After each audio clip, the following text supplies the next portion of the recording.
2026 assembly elections predictions main గా Tamil Nadu and west Bengal. So నిన్ననే Tamil Nadu elections అనేవి పూర్తయిపోయినాయి. 234 సీట్స్ కి పోటీ చేశారు. 117 is the magic number.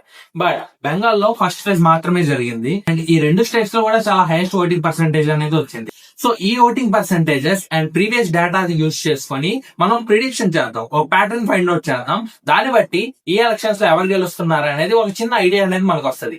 So ముందే చెప్తున్నాను, ఇదేమి యాక్యురేట్ కాదు, జస్ట్ ఇది ఒక pattern recognition and we may get wrong. So pattern ఏంటంటే ఎప్పుడెప్పుడైతే హైయెస్ట్ ఓట్ పర్సెంటేజ్ అనేది నమోదవుతుందో అప్పుడు ఎగ్జిస్టింగ్ గవర్నమెంట్ చేంజ్ అయిపోతుంది, అంటే కొత్త గవర్నమెంట్ అనేది ఫామ్ అవుతుంది. ఇది చాలా స్టేట్స్ లో ఇలాగే జరుగుతుంది. ఫర్ ఎగ్జాంపుల్ మన ఆంధ్రప్రదేశ్ స్టేటే తీసుకోండి. డేటా మర్చిపోతానని చీటీలో రాసుకొచ్చాను, చూసి చెప్తాను. ఆంధ్రప్రదేశ్ లో 2014 లో 74% అనేది ఓట్ షేర్ నమోదైంది, అప్పుడు టీడీపీ గెలిచింది. బట్ 2019 కి వచ్చేసరికి 79.88% నమోదైంది, అంటే 4% పెరిగింది అనమాట. 4% పెరగడంతో ఎగ్జిస్టింగ్ గవర్నమెంట్ చేంజ్ అయిపోయింది, వైఎస్ జగన్ గారు గెలిచారు. దాని తర్వాత మళ్ళీ 2024 లో ఓట్ షేర్ అనేది పెరిగింది ఆంధ్రప్రదేశ్ లో, అప్పుడు 82.68 గా నమోదైంది. అప్పుడు మళ్ళీ గవర్నమెంట్ చేంజ్ అయింది, టీడీపీ గెలిచింది. సో ఈ ప్యాటర్న్ ని పట్టుకుంటే ఎప్పుడెప్పుడైతే ఓట్ షేర్ అనేది పెరుగుతుందో అప్పుడప్పుడు గవర్నమెంట్ చేంజ్ అయిపోద్ది. బట్ ఈ ప్యాటర్న్ ఎక్కడితో ఆగదు, ఇంకొన్ని చేంజ్లు ఉన్నాయి, అది ఫర్దర్ వీడియోలో చెప్తాను. సో ప్రస్తుతానికి మనం తమిళనాడు డేటా తీసుకుందాం. తమిళనాడులో ఈసారి 85.15% నమోదైంది. సో మన డేటా ప్రకారం వెనక్కి వెళ్ళి చూద్దాం ఏం జరిగిందో. ఇక్కడ 2006 లో 70.8% అనేది నమోదైంది తమిళనాడులో, అప్పుడు డిఎంకే గెలిచింది.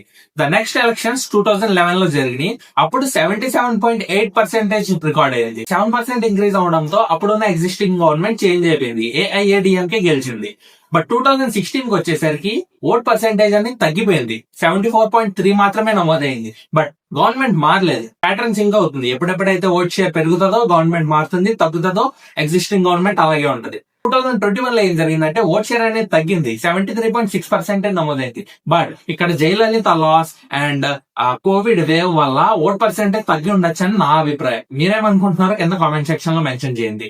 ఇక్కడ ఓట్ షేర్ తగ్గినా సరే డిఎంకే గెలిచింది, ఈసారి కొత్త గవర్నమెంట్ ఫామ్ అయింది. బట్ 2026 లో 84.85, అంటే ఉన్న దానికన్నా 11% పెరిగిపోయింది అనమాట. సో పాత రికార్డ్ ప్రకారం గవర్నమెంట్ చేంజ్ అయ్యే ఛాన్స్ ఉంది, పాసిబిలిటీ. ఇక్కడ విజయ్ సైలెంట్ వేవ్ కనుక కనబడితే ఖచ్చితంగా విజయ్ గెలిచే అవకాశాలు ఉన్నాయి. విజయ్ సైలెంట్ వేవ్ లేదనుకోండి, ఎవరైతే 2021 లో కోవిడ్ వల్ల వాటి వల్ల ఓటు వేయలేకపోయారో డిఎంకేకి, వాళ్ళే ఈ రోజు వచ్చి ఓటేశారు అంతే. అయితే డిఎంకే ఆర్ టీవీకే వీళ్ళిద్దరికి ఛాన్స్ ఉంది, బీజేపీ అలయన్స్ కి అసలు ఛాన్స్ లేదు. బీజేపీకి 0 సీట్స్ వచ్చినా ఆశ్చర్యపోక్కర్లేదు. ఇప్పుడు the main topic, west Bengal లో ఏం జరుగుతుంది.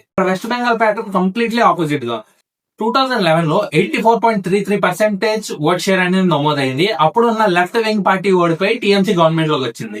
దాని తర్వాత 2016 లో 84 కాస్త 81% పడిపోయింది. బట్ ఎగ్జిస్టింగ్ గవర్నమెంటే కంటిన్యూ అయింది, టీఎంసీ. సో నెక్స్ట్ ఇక్కడ ప్యాటర్న్ మారిపోయింది. 2021 లో 81 నుంచి 82 దాకా వెళ్ళిపోయింది పర్సంటేజ్. బట్ ఇక్కడ పెరిగినంత మాత్రాన గవర్నమెంట్ చేంజ్ అవ్వలేదు, టీఎంసీఏ కంటిన్యూ అయ్యాయి. సో ఈ స్టేట్ లో ఓట్ షేర్ పెరిగినా సరే టీఎంసీఏ కంటిన్యూ అవుతుంది. నెక్స్ట్ 2026 ఫస్ట్ ఫేజ్ లోనే 92.72 రికార్డ్, హైయెస్ట్ రికార్డ్ అనేది నమోదైంది.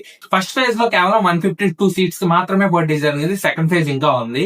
సెకండ్ ఫేజ్ డేటా వచ్చిన తర్వాత కూడా ఆ పర్సెంటేజ్ ఈ పర్సెంటేజ్ క్యాలిక్యులేట్ చేసి ఓవరాల్ గా ఒక పర్సెంటేజ్ వస్తుంది, దాన్ని బట్టి చూద్దాం. సో పర్సెంటేజ్ అనేది ఇంక్రీజ్ అయినా సరే ఇక్కడ టీఎంసీ గవర్నమెంట్ అనేది ఫామ్ అవుతుంది. ఇంకో రూమర్ ఏంటంటే టీఎంసీ వాళ్ళు ఏం చేశారంటే వెస్ట్ బెంగాల్ లో కోర్టు ఏం డిక్లేర్ చేసిందంటే మీ యొక్క ఓట్స్ గనక ఎస్ఆర్ లో తొలగించబడినా సరే ఆ కేసు అనేది పెండింగ్ లో ఉంటే మీరు వెళ్ళి ఓట్ హక్కు వేసే అవకాశం కల్పించింది. దీనికి యాడ్ చేసుకుని టీఎంసీ వాళ్ళు ఎలాంటి న్యూస్ స్ప్రెడ్ చేశారంటే మీరు గనక ఈసారి ఓట్ వేయకపోతే మీ ఓట్ హక్కు ఖచ్చితంగా లైఫ్ లాంగ్ ఉండదు, పోతది అని చెప్పి ప్రచారం చేసింది. దాని వల్ల చాలా మంది భయపడి వచ్చి ఓట్లు వేశారన్న చిన్న రూమర్ ఉంది. ఇది ఎంతవరకు నిజమో నాకు కూడా తెలీదు.